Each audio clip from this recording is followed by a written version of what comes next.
السلام علیکم دوستو، ہم کرینف مدنی صاحب کے ایک نئے بیان کے ساتھ اگین اس چینل پر حاضر ہیں۔ آپ کو ایک نئے بیان کے ساتھ خوش آمدید کہتے ہیں۔ دوستو، آج کے اس بیان کا موضوع ہے ایک یہودی نوجوان لڑکی کے دوپٹے کا واقعہ۔ بہت پیارا بیان ہے، آپ سے گزارش ہے ضرور اس بیان کو آخر تک سنتے رہیے۔ جزاک اللہ۔ چلیے بیان شروع کرتے ہیں۔ نہ کھاتا ہوں، نہ پیتا ہوں، نہ سوتا ہوں، نہ بیوی بچے کا محتاج ہوں۔ آجا دن دن میں ایک مہینے کے لیے خدائی والی صفتیں میں تجھ میں پیدا کر دوں۔ صفت رحمان کی اور آ جائے بندے میں۔ اور اس کے بعد قرآن کریم کی یہ آیتیں جو میں نے تلاوت کی، ان کا مضمون بڑا اہم ہے، اور وہ اس اعتبار سے کہ سونے کا کمانا بڑا مشکل، جواہرات کا حاصل کرنا بڑا مشکل، انمول ہیرے حاصل کرنا بڑا مشکل، اور جب مل جائیں تو ان کا سنبھالنا اس سے زیادہ مشکل۔ دولت مند سرمایہ دارہ لوگوں سے پوچھو کہ دولت مند لوگوں کو نیند نہیں آتی، ہر وقت اس فکر میں ہے یہ کارخانہ خراب نہ ہو جائے، یہ کاروبار یوں نہ ہو جائے، یہ یوں نہ ہو جائے، بہرحال اس کو فکر لگا رہتا ہے۔ یعنی پہلے تو کمانا مشکل، اور کمانے کے بعد سنبھالنا اس سے زیادہ مشکل۔ دولت حاصل کرنا پہلے تو مشکل، کما کر اس کا سنبھالنا بڑا مشکل۔ اگر دولت کمائی اور جوئے میں جتا دی تو کیا خاک کمانا ہوا؟ سونا کمایا اور یوں ہی پھینک دیا تو کیا فائدہ سونا کمانے کا؟ اس لیے اللہ تبارک و تعالیٰ فرماتے ہیں کہ میرے بندو، جو تم نے رمضان میں توبہ کی، جو استغفار کی، جو قرآن مجید کی تلاوت کی، جو درود پاک پڑھا، جو اللہ اللہ کی، جو تراویاں پڑھی، ان نیکیوں کو اب عید کی نماز کے بعد نماز چھوڑ کر، بدماشی کر کے، حرام خوری کر کے ضائع نہ کرنا۔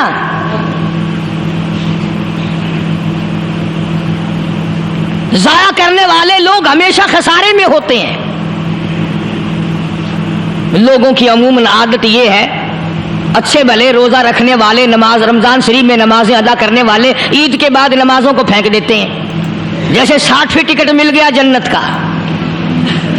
حضرت مولانا محمد قاسم صاحب نانوتوی رحمۃ اللہ علیہ سے کسی نے پوچھا کہ حضرت نماز تو پڑھتے ہیں پر پتہ ہی نہیں قبول ہوتی ہے کہ نہیں؟ نماز تو ہم پڑھتے ہیں پر معلوم تو نہیں کہ قبول ہو رہی ہے کہ نہیں۔ تو فرمایا کہ ایک نشانی ہے قبولیت کی، اور وہ یہ کہ اگر ظہر کی نماز کے بعد عصر کی نماز کی توفیق ہو جائے تو سمجھو ظہر قبول ہو گئی۔ اگر عصر کے بعد مغرب کی نماز کی توفیق ہو گئی تو سمجھو عصر کی قبول ہو گئی۔ اگر مغرب کے بعد عشاء کی توفیق ہو گئی تو سمجھو مغرب قبول ہو گئی۔ اسی طرح سے اب میں کہتا ہوں، اگر رمضان کے بعد نماز کی توفیق ہوئی تو سمجھو کہ رمضان کی نمازیں قبول ہو گئی۔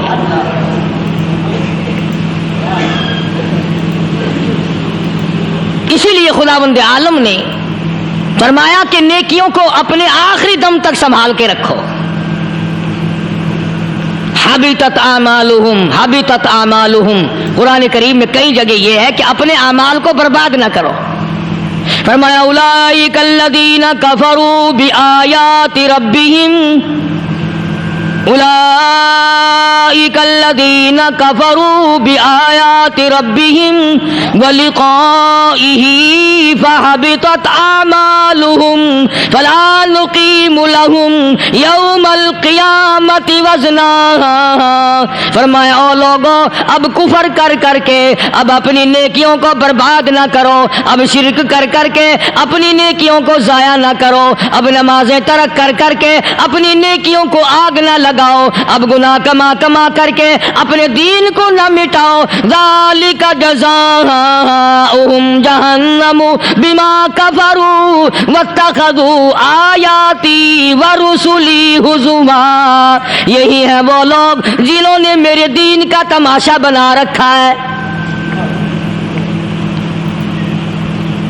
دیندار تو اسے کہتے ہیں آخری وقت تک اپنے دین کے ساتھ چمٹا رہے، آخری وقت تک اپنے ایمان پہ مضبوط رہے، آخری وقت تک رب ذوالجلال کی قسم ادھر دم نکل رہا ہو ادھر تلاوت ہو رہی ہو۔ کتنا خوش نصیب ہے وہ آدمی ادھر دم نکلے ادھر کلمہ زبان پہ آ جائے، کتنا خوش نصیب ہے وہ آدمی آخری نماز بھی ادھر جماعت سے ادا کی ادھر بلاوا آ گیا۔ فرمایا من عمل صالحا من ذکر او انثى وهو مؤمن فلنحيينه حیاتا طیبہ، مرد کی نیکی عورت کی نیکی میں تو سنبھالے رکھتا ہوں، میں تو ان کو دنیا میں بھی نیکیوں کا مزہ چکھاتا ہوں، ان کو حلاوت دیتا ہوں، ایمان کی مٹھاس منہ میں آتی ہے، اللہ اللہ کرنے کی لذت آ جاتی ہے، عجب قسم کا انداز بن جاتا ہے، تلاوت کرتے کرتے جنت کے میووں کا مزہ دنیا میں آتا ہے۔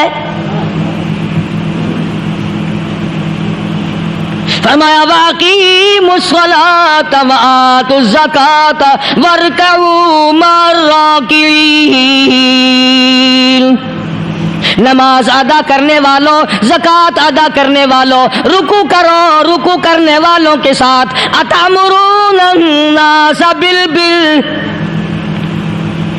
لوگوں کو نیکیوں کا حکم کرتے ہو، لوگوں کو نیکیاں بتاتے ہو، لوگوں کو اچھے اعمال کی طرف بلاتے ہو، وَتَنْسَوْنَ أَنفُسَكُمْ، حالانکہ اپنے آپ کو بھلا بیٹھے ہو، وَأَنْتُمْ تَتْلُونَ الْكِتَابَ، حالانکہ تم میرے قرآن کی تلاوت کرتے ہو، تمہیں شرم آنی چاہیے۔ مسلمان ہو کر اور جن لوگوں نے رمضان مبارک کا اکرام نہیں کیا، احترام نہیں کیا، رمضان میں زنا جیسا برا فعل کرتے رہے، رمضان میں بھی جوا کھیلتے رہے، رمضان مبارک میں بھی شراب پیتے رہے، رمضان مبارک میں بھی فلم دیکھتے رہے۔ کئی لوگ آتے ہیں اور جی گزران بڑی تنگ ہے، حالانکہ ہمیں پتہ ہوتا ہے تقریباً جتنا بھی یہ غریب طبقہ کہلاتا ہے نا، ریڑیوں والا، ٹانگے والے، رکشوں والے، کھونچوں والے، پکوڑوں والے، گنڈیریاں بیچنے والے، یہ چلتا پھرتا سودا کرنے والے، سب سے زیادہ بے نماز اور بے روزدار یہ رہتے ہیں۔ حالانکہ اللہ نے روٹی کا وعدہ کیا، فلم کا وعدہ تو خدا کا نہیں ہے نا، میں تجھے ہر روز فلم بھی دکھایا کروں گا۔ اللہ پاک نے وعدہ روٹی کا کیا، چرس کا نہیں کیا، فیم کا نہیں کیا، بھنگ کا نہیں کیا۔ سگریٹ کا وعدہ خدا نے نہیں کیا میں تجھے سگریٹ پلایا کروں گا۔ پھر منہ بنا کر کے بیٹھ جاتے ہو جی خرچے پورے نہیں ہو رہے، اور کیسے خرچہ پورا ہو؟ اللہ پاک روزی دیتا ہے، تو ہوا میں اڑاتا ہے، بدماشیوں میں اڑاتا ہے، لوفری میں پیسے کو اڑاتا ہے۔ آج مسلمان کا ذہن تو دیکھو کہ وہ نماز کی قدر نہیں، رمضان کی قدر نہیں، قرآن کی قدر نہیں، اور پھر مرتے ہوئے کہتے ہیں یا اللہ ہم مسلمان اور ہم مر رہے ہیں۔ تو مریں گے کیسے نہیں؟ کون ساتھ دے گا جب تم کسی کے بنوئی گیری تمہارے ساتھ کون لگے گا؟ بھائی کسی کا کنٹیکٹ امریکہ سے ہے، کسی کا تعلق امریکہ سے، کسی کا تعلق روس سے، کسی کا چائنا سے، کسی کا فرانس سے، مسلمان کا خدا سے۔ جب مسلمان کا تعلق خدا سے ہٹ گیا، اب چاہے یہ اسرائیلی مارے، یہودی مارے، امریکی مارے، روسی مارے، کوئی بھی مارے، وہ تو مارے گا۔ آج ہم نے مزاج بدل دیا، طبیعتیں بدل گئی، ماحول اور معاشرے کا بیڑا غرق کر دیا، چھوکروں کی ذہنیت خراب ہو گئی، نوجوان تباہ ہو گیا۔ تم نے بچوں کو مسجد کی طرف لگایا نہیں، کالج اور سکول کے معاشرے نے، ٹیلی ویژن اور گندے ماحول نے بیڑا غرق کر دیا گھروں کا۔ شرم آنی چاہیے ماں باپ، ڈوب کے مر جائیں وہ ماں باپ جن کی اولاد رات دن بکواس کرتے فلم دیکھتی پھرتی ہے، تم کیوں نہیں منع کرتے؟ پہلے چشم پوشی سے کام لیتے ہیں، کوئی گل نہیں جی منڈا کھنڈا ہے، جدو منڈا پہ سوٹا سر تے ماردا پھر روندے، پھر بھی آخیا کرو نا کوئی گل نہیں، ایک سوٹا ماں کے سر وچ مار گیا منڈا کھنڈا ہے۔ چھوٹے چھوٹے بچوں کو مسجد کی طرف نہیں لگاتے. چلو نماز جنازہ بچے سیکھ جائیں گے, چلو قرآن کریم پڑھ جائیں گے, چلو پانچوں کلمے یاد کر جائیں گے, چلو نماز صحیح سیکھ جائیں گے. بچوں کو دین کی طرف لگانے کا ماحول نہیں رہا. بنیاد غلط ہوگی تو عمارت ساری غلط جائے گی. اس لیے خدا کہتا ہے کہ تم کافروں کو تو کہتے ہو ہم مسلمان ہیں, یہودیوں کے مقابلے میں کہتے ہو ہم مسلمان ہیں, عیسائیوں کے مقابلے میں کہتے ہو ہم مسلمان ہیں, ہندوؤں اور سکھوں کے مقابلے میں کہتے ہو ہم مسلمان ہیں, اور جب تمہیں دیکھا جائے تو تم یہودیوں سے بھی آگے, عیسائیوں سے بھی آگے, ہندو سکھوں سے بھی آگے. چلو میری بات نہیں مانتے, اقبال کی تو مانو. ڈاکٹر اقبال کہتا ہے یوں تو سید بھی ہو, مرزا بھی ہو, افغان ہو تم. یوں تو سید بھی ہو, مرزا بھی ہو, افغان ہو تم, مالک مصر ہو, حاکم ایران ہو تم, اور پھر اتنا تو بتاؤ کیا مسلمان بھی ہو تم. یہ تو پہلے بتاؤ کہ تم مسلمان بھی ہو کہ نہیں. مسلمان یوں ہوا کرتے, آنکھ مسلمان والی نہیں, زبان مسلمان والی نہیں, ہاتھ مسلمان والا نہیں, دل مسلمان والا نہیں, نیت مسلمان والی نہیں. یہ مسلمان نہیں ہے. صحابہ اکرام رضوان اللہ تعالیٰ علیہ مجمعین, اللہ تعالیٰ کی کروڑا رحمتیں نازل ہو حضرات صحابہ اکرام کی قبروں پہ. دربار رسالت ہے, سب کہہ دو صلی اللہ علیہ وسلم. سبحان اللہ, کتنے خوش نصیب تھے وہ لوگ جو محمد کریم صلی اللہ علیہ وسلم کی مجلس میں بیٹھا کرتے تھے. کانوں میں آواز آتی تھی مصطفیٰ کریم کی, دیدار ہوتا تھا امام الانبیاء کا. کتنے خوش نصیب تھے یہ لوگ. جنگ سے واپس آئے صحابہ اکرام, ایک لڑکی کو پکڑ کے لائے جو لڑنے آئی تھی, کفار کے ساتھ مل کر مسلمانوں کا مقابلہ کرنے آئی. میدان جہاد میں سے صحابہ کرام پکڑ کے لائے. قیدی ہے, کافرہ عورت ہے, غیر مسلم ہے. شہنشاہ کائنات حضرت محمد الرسول اللہ صلی اللہ تعالی علیہ وسلم کے دربار میں لا کے بٹھا دیا. ننگے سر ہے, ننگے منہ ہے, ننگے ہاتھ پیر ہیں.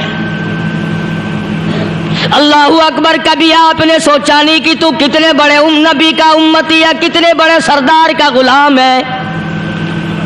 رحمت والی چادر اتار کر فرمائی او بلال یہ میری چادر لے لے, اس لڑکی کے سر پہ ڈال دے, پردہ کرا دے.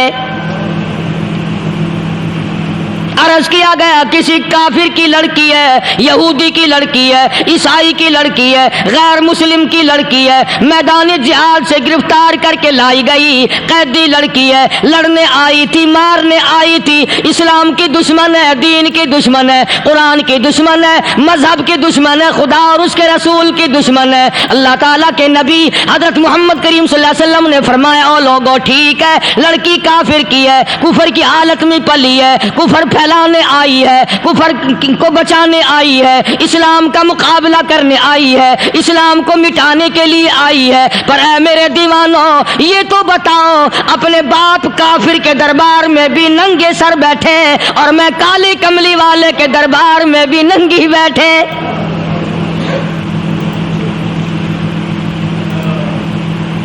پھر اس دربار میں اور میرے دربار میں کیا فرق ہوگا؟ وہ کافر کا دربار ہے, یہ شہنشاہ کائنات کا دربار ہے, رحمت للعالمین کا دربار ہے, ساقی کوثر کا دربار ہے, شافی محشر کا دربار ہے, اللہ کے محبوب کا دربار ہے, آمنہ کے در یتیم کا دربار ہے, فاطمہ الزہرا کے ابا کا دربار ہے. اور بلال جلدی کر میرے دربار میں کافر کی بیٹی آئے, میں اس کا بھی پردہ کروں گا.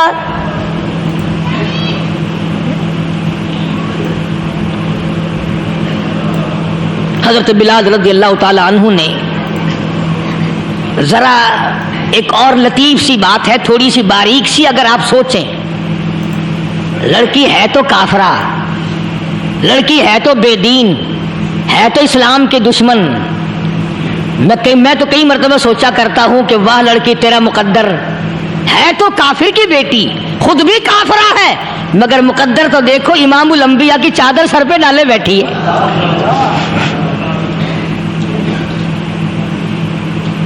کہاں سوچیں یہ چیزیں ہم, ہمارے دماغ یہاں تک کہاں رسائی کرے؟ میرا تو دل چاہتا اگر میں ہوتا اس کافر بیٹی کے پاؤں دھو کر پی لیتا. تو ایڈی مقدروں والی، تو اینی خوش نصیب، ابھی ابھی قیدی بن کر آئی، ابھی ابھی ہاتھوں میں ہتکڑی تھی، اور ابھی ابھی سر پہ رحمت دو عالم کی رحمت والی چادر ہے. اور پھر آپ نے پوچھا اب تو کیا چاہتی ہے؟ کیا چاہتی ہے؟ اللہ اکبر. کہنے لگی میرے گھر پہنچا دو، میں اپنے گھر جانا چاہتی ہوں. 2 نوجوان صحابہ کو بلایا، فرمایا کہ انسانی رشتے کا تقاضا ہے، لڑکی نے ہم سے پناہ مانگی اور اپنے گھر جانا چاہتی ہے، ہم نے اس کو معاف کر دیا، جاؤ گھر چھوڑاؤ. اب گھر پہنچانے کا مطلب یہ تو تھا نہیں کہ حسین گائی پہنچا دو، دولت گیٹ پہنچا دو، خدا جانے کتنی دور گھر ہوگا. لڑنے جو آئی تھی. یوں لکھا ہے علماء اکرام نے، ذرا توجہ کریں، اور سچی بات تو یہ ہے اپنے دامن میں بھی ہاتھ مار کے دیکھو کہ ہم کیسے ہیں. محمد الرسول اللہ صلی اللہ علیہ وسلم کے 2 جوان دیوانے ساتھ ساتھ اس کے چلتے ہیں، ایک ادھر چل رہا ہے ایک ادھر چل رہا ہے. جنگل کا راستہ ہے، رات بھی راستے میں آئی ہے. نوجوان لڑکی کا بیان ہے، اپنے بھائی کو جا کے کہتی ہے یہ 2 نوجوان میری ساتھ راستہ چلتے آئے، میری ساتھ سفر طے کرتے آئے، پر اے میرے بھائی جان، رب کائنات کی قسم مجھے تو یوں معلوم ہوتا تھا دونوں اندھے چل رہے. مجال ہے میری طرف نظر اٹھائی ہو. یہاں تو رکشے والے کا داؤ لگ جائے وہ بات نہیں آتا، ٹانگے والے کا داؤ لگ جائے وہ بات نہیں آتا، اور پیر صاحب تو اپنے یہاں سے خشک جانے کیسے دیں گے؟ کیوں جانے دیں؟ کیا مطلب؟ یہ شرافت ہے، یہ دین ہے، یہ اسلام ہے. مسلمان کی بیٹی کی عزت پہ ڈاکے ڈالنا، خدا کی قسم اگر اسلام کی حکومت ہو اور جس نبی کا تو نام لے کر جنت میں جانا چاہتا ہے، اگر نبی کا قانون زندہ ہو، قرآن کا قانون عدالت میں ہو، آنکھیں نکال دی جائیں. بے غیرت قوم، بے حیا اور بے شرم قوم. شرم نہیں آتی کہ زندگی کس طرح بسر ہوتی ہے. یہ کافروں کی بیٹیاں ہیں، یہ کسی یہودی کی بیٹیاں ہیں. چکلے چل رہے ہیں، بدماشی کے اڈے چل رہے ہیں، سب کو پتا ہے، افسروں کو پتا ہے، چھوٹے بڑوں لیڈروں کو پتا ہے. کون روکے؟ کس لیے روکے؟ پھر یاد رکھو بات محمد کریم صلی اللہ علیہ وسلم کی، فرمایا جس ملک میں جس شہر میں زنا ہوگا، اللہ کے نبی نے فرمایا وہ جس دن برباد ہوگا آواز بھی نہیں آئے گی.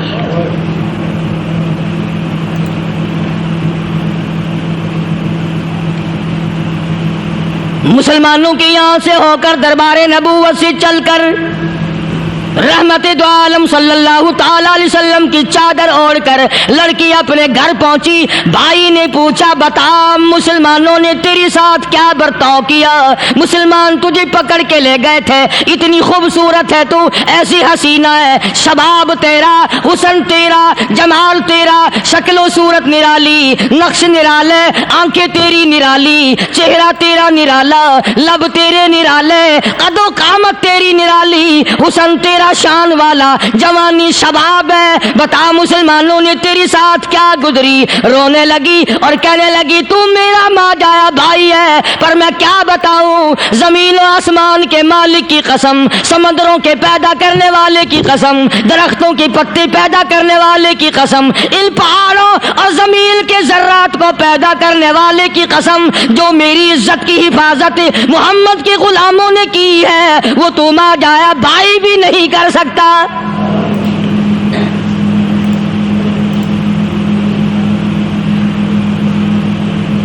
صداقت صداقت ہوتی ہے، حقیقت حقیقت ہوتی ہے، چھپتی تو نہیں.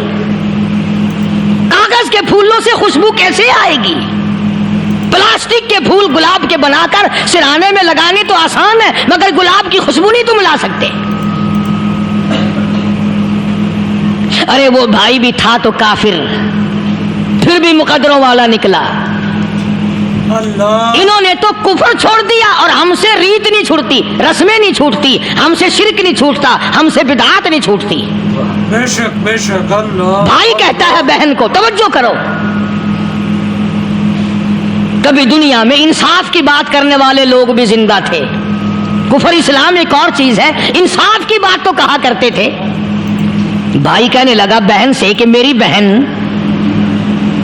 چادر تیرے سر پہ نبی کی، کالی کملی والے کی چادر تیرے سر پہ ہے، یہ اس کے دیوانے تجھے ساتھ لے کے آئے ہیں اور انہوں نے تیری عزت اور آبرو کی حفاظت کی ہے، تو یہ بتا کلمے سے خالی آئی؟ ایسے دربار سے خالی آ گئی؟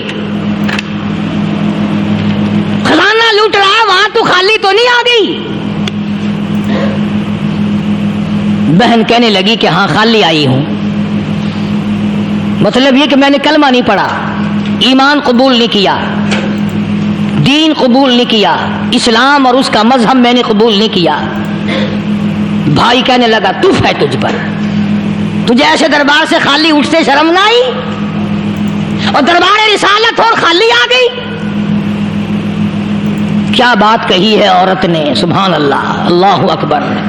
کہنے لگی 2 وجہ سے میں نے کلمہ نہیں پڑھا، دل میرا چاہ رہا تھا، اندر میرا کہتا تھا کہ جب میرے سر پہ یہ چادر آئی، میرا تو دل چاہتا تھا کہ لپٹ جاؤں قدموں سے آقا کے۔ بھائی میرا دل چاہتا تھا میں کھڑی ہو جاؤں دربار میں اور یوں کہوں میرا دل ہو تیرا گھر ہو، میرا دل ہو تیرا گھر ہو، تیرا در ہو میرا سر ہو۔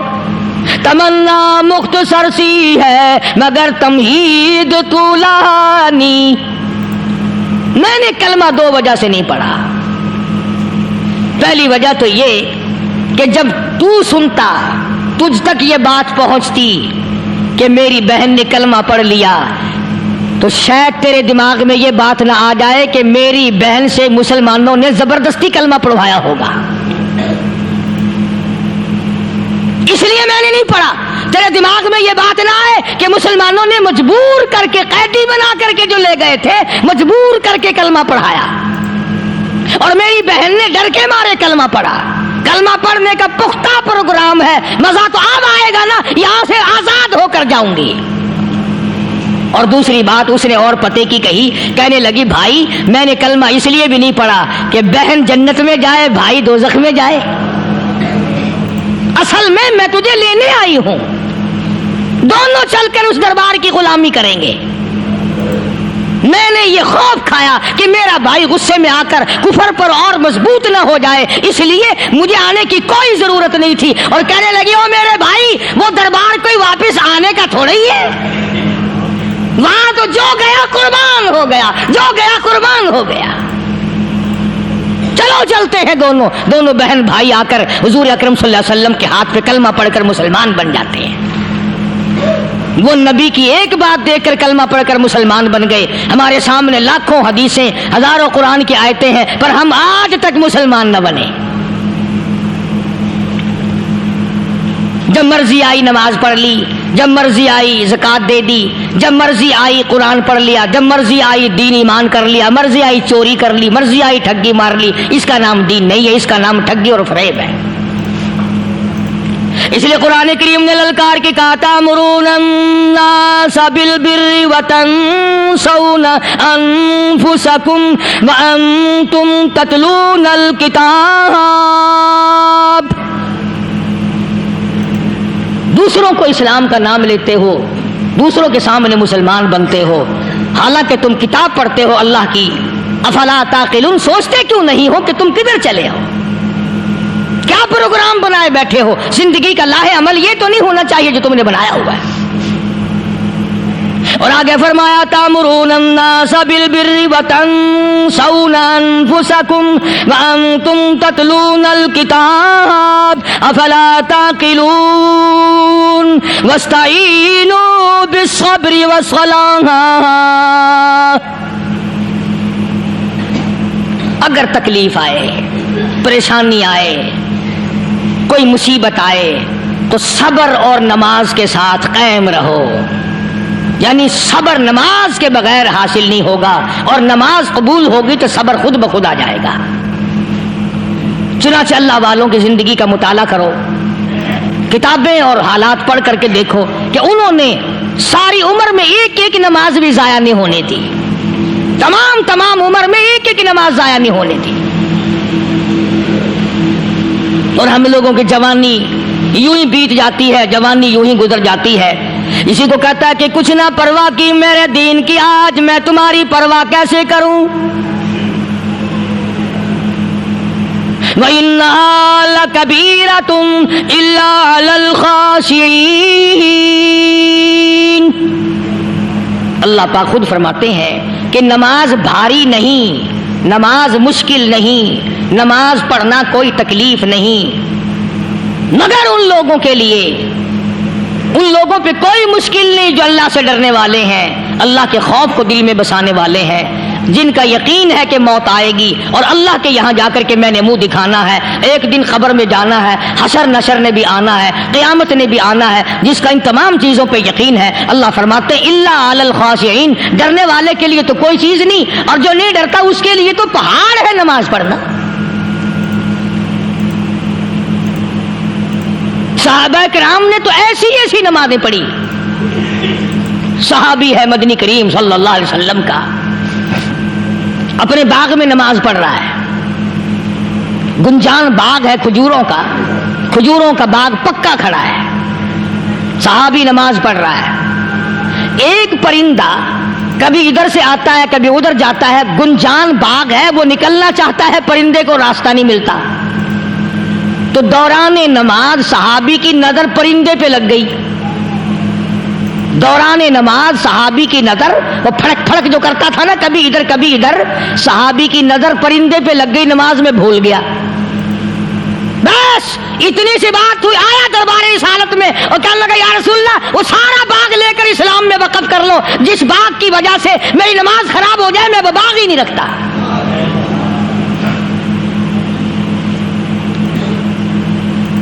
ہمارے یہاں بھی کوئی عظمت ہے نماز کی؟ کون پرواہ کرے؟ ان لوگوں کے یہاں تمام کا تمام نظام دین کا اپنا بنایا ہوا نہیں، جو دربار رسالت صلی اللہ علیہ وسلم سے نظام ملا نماز کا، انہوں نے صحیح معنوں میں وہ قائم کیا۔ بے شک اللہ اللہ، کیسی مشکل میں ہوئے، کہیں بھی ہوئے، جس حالت میں بھی ہوئے، نماز پڑھنی ہے، ادا کرنی ہے۔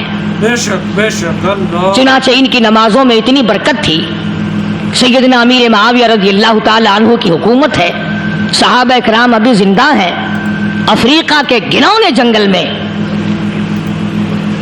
بہت بڑے صحرا میں چھاونی بنانے کا پروگرام بنایا۔ بڑے جنگل ہیں، بڑے درخت ہیں، بڑی بھیڑ بھاڑ ہے، بڑے جانور ہیں، شیر ہیں، چیتے ہیں، گھگیاڑ ہیں، بڑے بڑے موذی جانور ہیں۔ تو اس علاقے کے لوگوں نے بتایا کہ تم مار کھاؤ گے، یہاں تو بڑے بڑے جانور تمہیں کھا جائیں گے، تم یہ کیا سوچ کر آئے ہو؟ تمہیں یہ نہیں چھوڑیں گے، جانور کھا جائیں گے، تمہیں یہاں چھوڑی بناؤ گے؟ صحابہ کہنے لگے نہیں ہمارے پاس ہتھیار ہے۔ کمانڈر کہنے لگا، ایک صحابی تھا حضور اکرم صلی اللہ علیہ وسلم کے زمانے کا دیدار کرنے والا، بڑا دیوانہ پروانہ، کمانڈر نے اسے حکم دیا تو 2 وضو کر، 2 رکعت نماز ادا کر، اور 2 رکعت نماز ادا کرنے کے بعد درخت پہ چڑھ جا، اور درخت پہ چڑھ کر یہ آواز لگا، او جنگل کے ہاتھیوں، او جنگل کے بھگیاڑوں، او جنگل کے شیروں، او جنگل کے موذی جانوروں، او ناگ وٹھوؤں، او سانپ بیچھوؤں، او فلاں جانوروں، او فلاں جانوروں، ہم غلام ہیں محمد عربی صلی اللہ تعالی علیہ وسلم کے، اور میں تمہیں حکم دیتا ہوں 24 گھنٹے کی اجازت ہے، 24 گھنٹے کے اندر تمام جنگل خالی مانگتا ہوں۔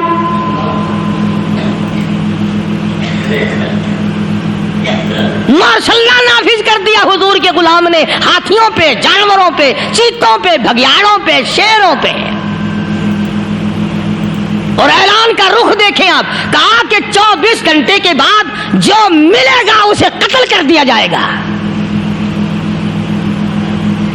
اب اگر ہم میں سے وہاں کوئی ہوتا، کہتے ہو بڑے پاگل ہیں بھائی، کس سے باتیں کر رہے ہیں، ہاتھیوں سے باتیں ہو رہی ہیں، چیتے اور شیروں سے باتیں ہو رہی ہیں، بھگیاڑوں سے گپیں ہو رہی ہیں، لے جاؤ پاگل خانے میں۔ مگر یہ بات نہیں، صحابہ جانتے تھے شیر بھی اس کی مخلوق ہے، چیتا بھی اس کی مخلوق ہے، بگیاڑ بھی اس کی مخلوق ہے، ہاتھی بھی اس کی مخلوق ہے، اور ہم اس کے دیوانے ہیں، ہم اس کے بندے ہیں۔ جب اس کا ہی حکم نافذ کرنے کے لیے ہم نکلے ہیں، اب ہمارے سامنے کوئی چیز ٹھہر نہیں سکتی۔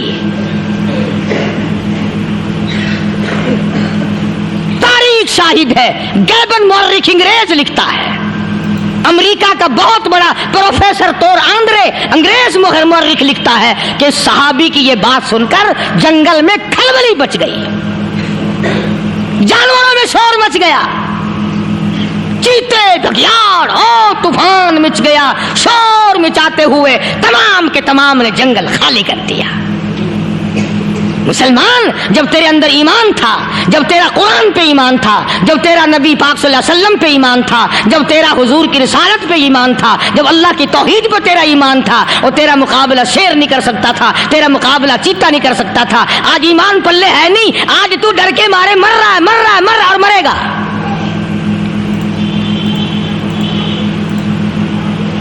ایک صحابی جنگل میں راستہ بھول گیا اور بھول کر اور زیادہ صحرا میں جنگل میں نکل گیا۔ دیکھتا کیا، صحابی سامنے سے شیر آیا، صحابی نے تو شیر کو دیکھ لیا اور شیر نے صحابی کو دیکھ لیا۔ اب شیر حملہ کرنے کا ارادہ کر رہا ہے، سامنے ہے۔ اللہ اکبر، اللہ اکبر۔ صحابی نے للکار کر آواز دی، او جنگل کے شیر، او جنگل کے شیر، کیا تو ان آنکھوں کو چیرنے کا ارادہ کرتا ہے جو آنکھیں محمد کریم صلی اللہ علیہ وسلم کے چہرے انور کا دیدار کر چکی ہے؟ ان آنکھوں کو پھاڑے گا، اس چہرے کو پھاڑے گا جس نے حضور صلی اللہ علیہ وسلم کا ایک دفعہ نہیں بار بار دیدار کیا ہے۔ تاریخ شاہد ہے، شیر جھکا، صحابی کے قریب آیا اور یوں لکھا ہے کہ آگے بڑھ کر صحابی کے پاؤں چاٹنے لگا، پیر چاٹنے لگا اور زبان حال سے یوں کہنے لگا، اگر تو ان کا غلام ہے تو میں ان کے غلاموں کا غلام ہوں۔ یہ جو تمہیں کہتے پھرتے ہیں نا، غلام ہے رسول کے غلام ہے، غلام ہے رسول کے غلام ہے، شکل پہ دیکھنا 12 بجے ہوئے ملیں گے۔ بالکل جھوٹ، شکل نہیں غلاموں والی، اخلاق نہیں غلاموں والا، اعمال نہیں غلاموں والے، عقائد نہیں غلاموں والے، سیرت نہیں غلاموں والی، لباس نہیں غلاموں، اور غلام کائے کا؟ بازاروں میں پھرتے ہیں نا، جلوس نکالتے ہیں، غلام ہے رسول کے غلام ہے۔ اس گلی سے نکلے، آؤ یار بڑی اچھی فلم لگی، وہاں چلتے ہیں۔ اب غلام فلم میں جا رہے ہیں، اب غلام بدماشی کرنے چلے ہیں۔ تو صحابی نے جب آواز دی، شیر نے جھک کر صحابی کے پاؤں چاٹے، اور یوں لکھا مورخین نے کہ بظاہر یوں کہنے لگا کہ تو راستہ بھول گیا، دم ہلاتا ہوا چلا، صحابی کو راستے میں چھوڑ کے گیا۔ اور مورخین نے یہاں تک لکھا ہے کہ جب صحابی سے شیر واپس ہونے لگا تو بڑبڑا رہا تھا، گویا صحابی کو اپنی طرف متوجہ کرتا تھا، اور اس کے بعد خوشامدانہ عاجزانہ پہلو سے یہ کہتا تھا کہ او جانے والے، جس کا تو دیدار کرے گا اس کو میرا بھی سلام کہنا، ان کی خدمت میں میرا بھی سلام عرض کرنا۔ کوئی ایک واقعہ نہیں ہے، مدینہ منورہ سے شام کے راستے میں شیر آ کر کے بیٹھ گیا، لوگوں کا راستہ بند ہو گیا، کوئی آدمی مدینہ پاک میں واپس، اللہ ہر مسلمان کو مدینہ پاک کی زیارت نصیب فرمائے۔ ہاں مدینہ بڑی شے ہے، ہاں مدینہ نہ دیکھا تو کچھ بھی نہ دیکھا، ہاں الہی دکھلا دے مدینہ کیسی بستی ہے جہاں پر رات دن مولا تیری رحمت برستی ہے۔ وہ شہر نرالا، وہ گلیاں نرالی، وہ شاہراہیں نرالی، وہ گنبد خضرا نرالا، خدا کی قسم وہاں جو آسمان سے نور برستا ہے وہ بھی نرالا ہی ہے۔ کسی نے آ کر مدینے میں کہا کہ راستے میں شیر بیٹھا ہے، لوگوں کا راستہ روک رکھا ہے۔ عبداللہ بن عمر رضی اللہ تعالیٰ عنہ، صوفی صحابی،